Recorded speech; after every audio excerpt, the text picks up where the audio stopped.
व्यसन में डूब करके जो कुक्रिया करते हैं एवं उनसे होने वाली जो खराब परिस्थितियां वह कैसे ठीक हो। पहली बात, हम जो व्यसन करते हैं उसे हमें छोड़ना चाहिए, क्योंकि जिस आप खुद स्वीकार करते हैं कि व्यसन से प्रेरित होकर ही शास्त्र विरुद्ध आचरण हो रहा है, वो किसी भी तरह का कोई व्यसन हो, बहुत ध्यान से सुनो, इधर उधर नेत्र मत चंचल करो। सबसे पहले हम माने हुए व्यसन का त्याग करें, क्योंकि वो त्याग नहीं करोगे तो व्यसन में एक प्रमाद स्थिति पैदा करने की ताकत होती है। थोड़ी देर में ही वो एक ऐसे प्रमाद पैदा, आप कोई भी व्यसन करो तो वो व्यसन आपको उन्मत्त करेगा अपने प्रभाव से और प्रमाद स्थिति में लाके वो आचरण करवा देगा। हम पहले व्यसन को छोड़ें। दूसरी बात, जिसे हम जानते हैं कि ये कुत्सित क्रिया है, उस क्रिया को छोड़ें, यद्यपि है बड़ा कठिन। जैसे आपकी स्थिति है, आपने अपने आप को खोखला कर दिया, ये जो आपने कुक्रिया शब्द लिखा हो आपका जो दर्शन अनुभव करा रहा है, अब आप लाख कोशिश करेंगे तो आपको बार बार मन प्रेरित करके परास्त करने की कोशिश करेगा, आपको ऐसी स्थिति पैदा करेगा कि आप फिर उसी क्रिया पे आ जाएं। पर एक बार हिम्मत करके आपको जलना होगा, तभी आप बलवान हो सकते हैं। बिल्कुल ठीक समझना, नहीं आपके आंतरिक बल को नष्ट कर दिया इस क्रिया ने, इस व्यसन ने आपको नष्ट, अब आपको बलवान हो, आप पुनः वैसे हो सकते हो। कितनी अवस्था है आपके शरीर की? है 30। कोई बात, अभी चांस है, अभी आप सुधर सकते हो। तो आप पहले क्या व्यसन करते हो? अच्छा चलो जो भी हो, तो आप उसे आज नियम लो कि मैं नहीं करूंगा, छोड़ सकते हो? ऑलरेडी छोड़ दिया, ऑलरेडी मतलब बराबर छोड़ दिया। कुक्रिया, कुत्सित क्रिया, हाँ हम समझ रहे, पर आप उसे छोड़ रहे हैं आज कसम खा के। नहीं, महीना पूरा होने में जो वो प्रमत्त स्थिति आएगी, वो सारी कसम असम खूंटी में टंगवा देगा, क्योंकि वो एक ऐसी उन्मत्तता होती, प्रमाद स्थिति होती है। किन्हीं लोगों के हृदय में ये धारणाएं भर दी गई हैं कि कोई एक थैली है ब्रह्मचर्य की, और जब वो ओवर हो जाती है तो वो हट जाती है, ऐसा धारणा बैठा। ऐसा नहीं है।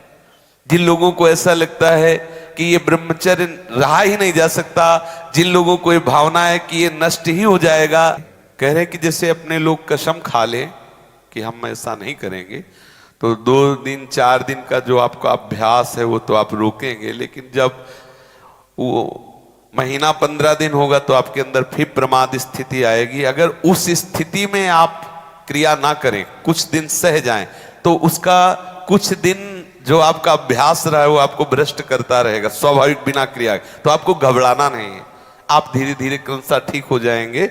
इस विषय पे चर्चा हो चुकी है, पर आप इसमें कुछ प्राणायाम आवश्यक है। किसी योगी जो प्राणायाम के गुरु हैं उनसे आप मिल करके, क्योंकि हम तो वृंदावन के राधा आशिक हैं, हम ये फुस फसत सिखाते नहीं हैं, तो किसी योगी से प्राणायाम कुछ सीख लें। और कुछ व्यायाम, देहाती व्यायाम, जैसे दंड बैठक, दौड़ लगाना आदि को, मतलब हमारी प्राण शक्ति को थोड़ा सा व्यायाम के द्वारा एक बल मिलता है। और कुछ आहार नियंत्रण, कि हम इधर उधर की वस्तुएं ना खाएं, वो उसमें पड़े हुए हैं वीडियो में कि ये चीज ना, जैसे ब्रह्मचर्य में सहायक सावधानियां, ब्रह्मचर्य में सहायक भोजन, वो उसमें उसको विस्तृत रूप से आप सुन लीजिए और उससे धारण। मुख्य बात है चिंतन बदलना, ये सब गौड़ बात है, मुख्य बात है चिंतन बदलना। यदि हमारा चिंतन विषय लोलुप बना रहा तो चाहे जितना सात्विक भोजन करो, चाहे जितना आप नहाओ धो पवित्र व्यायाम सब, लेकिन आप रोक नहीं सकते, क्योंकि चिंतन है। चिंतन बदलना अति आवश्यक है। उसके बदलने के लिए सत्संग, शास्त्र स्वाध्याय, नाम जप तीनों आवश्यक है। सत्संग और शास्त्र स्वाध्याय और नाम जप। भले गृहस्थी में हो, 30 मिनट अगर हम शास्त्र स्वाध्याय कर लें, मानो श्री स्वामी राम सुखदास जी की टीका जो की हुई गीता है, वो अमृत है साधकों के लिए। चाहे गृहस्थ हो चाहे विरक्त हो, जरूर स्वाध्याय करना चाहिए।